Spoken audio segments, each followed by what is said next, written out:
अस्ति चाहिँ हामीले डेटाबेसमा क्रिएट अनि त्यहाँबाट क्रिएट भएको डेटाहरूलाई रिड गर्न सिकेका थियौँ। आज चाहिँ हामी एडिटर डिरेक्टमा पनि जानेछौँ। त्यसको लागि चाहिँ हामी यो पहिलाको नै कोड युज गर्नेछौँ। त्यहाँ चाहिँ एउटा अर्को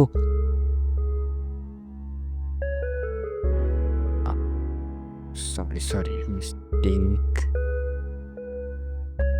त्यहाँ एउटा अर्को कलम थपेर त्यहाँ चाहिँ एक्सन्स भन्ने कलम राख्ने,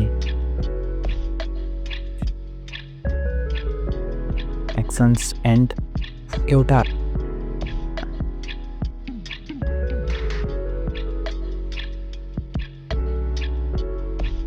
अर्को थपे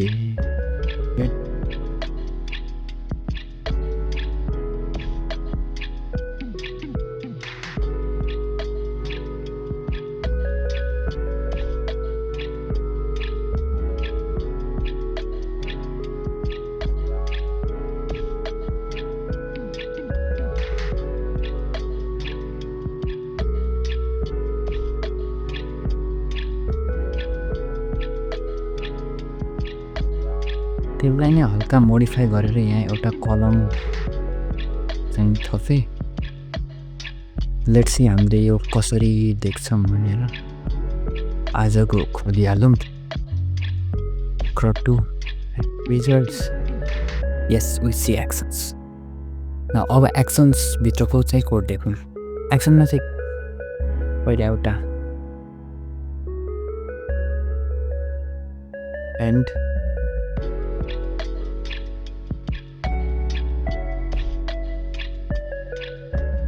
पहिला डिलिटबाट सुरु गरौँ हामी।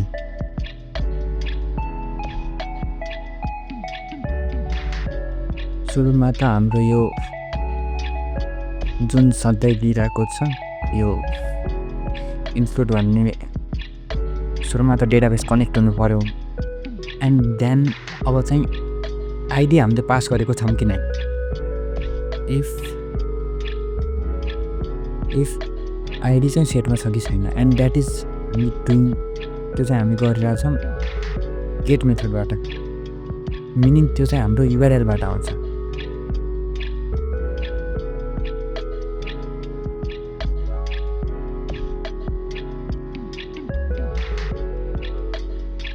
आइडी हाम्रो आइरहेछ, देन आइडी चाहिँ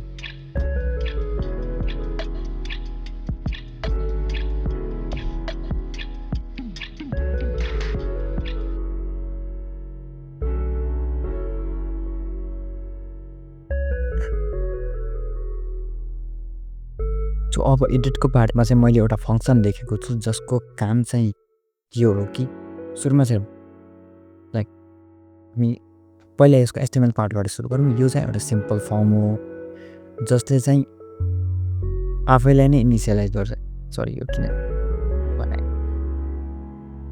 आफैलाई नै कल गर्छ। एन्ड त्योमा चाहिँ एउटा आइडी भन्ने पार्ट हिट हुन्छ किनकि हामीले आइडी चेन्ज गर्न चाहँदैनौँ।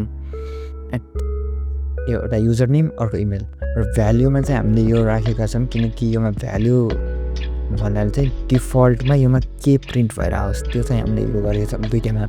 पहिलाको जुन छ एडिट गर्ने एउटा सजिलो हुन्छ, पहिलाको भ्याल्यु यदि हामीले त्यही फिल्डमै देख्यो भने एन्ड एउटा सबमिट बटन छ जसले चाहिँ अपडेट गर्छ।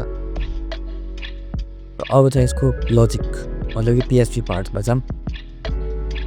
योमा चाहिँ एउटा छ, सुरुमा चाहिँ डेटाबेस इन्क्लुड हुन्छ, डेटाबेस इनिसियलाइज हुन्छ। एन्ड अब चाहिँ यो अपडेट मिनिङ यो अपडेट चाहिँ यो पोस्टको पार्ट छ भने फर्म पोस्ट भएर आएको छ अनि त्यसमा चाहिँ अपडेट पनि पार्ट छ भने चाहिँ त्यसको अब बल्ल त्यो इफ ब्लकभित्र भएको कुराहरू रन हुन्छ। एन्ड सरी इफ लकभित्रको कुराहरू रन हुन्छ बट त्यो चाहिँ फर्म पोस्ट भइसकेको छ। तर सुरुमा यो सिम्पल पहिला हामीले गरिरहेको इन्सर्ट एन्ड रिडबाट नै यो सेम सिन्टेक्स यसले चाहिँ सुरुमा तिनीहरू आउँछ, यसमा डिफल्ट भ्याल्युहरू किनकि सुरुमा चाहिँ यो फल्स हुन्छ नि त, इफ भित्रको फल्स हुन्छ र रनै हुँदैन, त्यसपछि चाहिँ डाइरेक्टली नै रन हुन्छ। तर जति बेला हामी तलको यो फर्मलाई सबमिट गर्छौँ त्यसपछि चाहिँ यहाँबाट यो अपडेट भनेर तलबाट आउँछ एन्ड आइडी चाहिँ आइडी भइहाल्यो, युजर नेम इमेल। अब चाहिँ अपडेट फ्रम टेबल एन्ड अब युजर नेम चाहिँ युजर नेम एन्ड इमेल चाहिँ इमेल।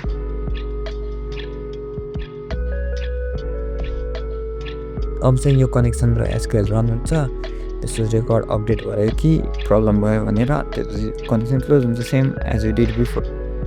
अब चाहिँ यसलाई चेक गर्ने पालो। चाहिँ हामी एउटा एडिट बटनमा क्लिक गरौँ एन्ड इट्स अफ भयो।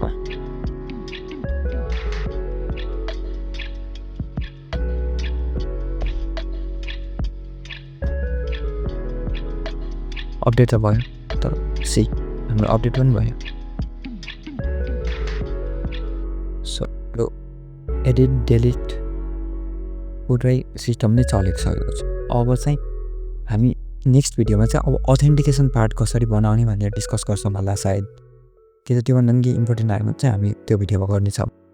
त्यति बेला चाहिँ मलाई गुड बाई, यो सबै कोडहरू गिटहबमा हुन्छ। र अब चाहिँ म एउटा प्रोजेक्टमा काम गर्दैछु जसमा चाहिँ यो कोड प्र्याक्टिस प्रोजेक्ट होमवर्क्स असाइनमेन्टहरू सबै कुरा एउटा वेबसाइटमा हाल्छु। हस् त।